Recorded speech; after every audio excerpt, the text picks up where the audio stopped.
Okay, we've got to be one step ahead of these punks.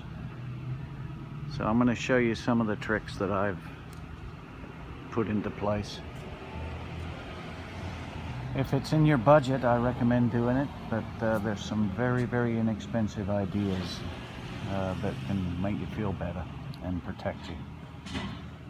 If you look up here, that's a motion alert that tells me inside the house when somebody has actually stepped on the driveway right at that line. And there's another one on the other side that also goes right to that line. And the reason I know it goes to that line is because I kind of tuned it so that the fascia board cuts off the field of view of the detector right there. So if you're walking on the sidewalk, I'm not going to get disturbed, but if you come on the driveway, I'm going to know it.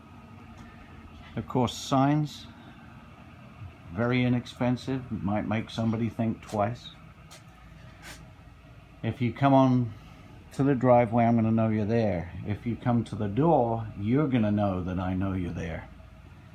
First of all, over here is a very inexpensive alarm. It's over 100 decibels, and in this location, it will make shit come out of you.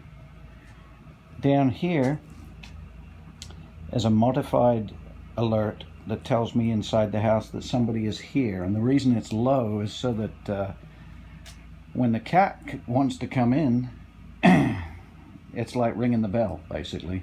He can't reach the bell, but when he walks about here, I know he's ready to come in. So yeah, more signs. These are like $15 or less.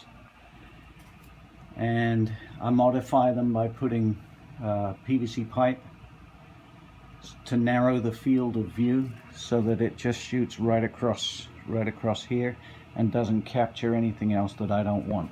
Because if you set something up and you're getting a whole shitload of false alerts, you're either going to turn it off or ignore it, which means you might as well not have it.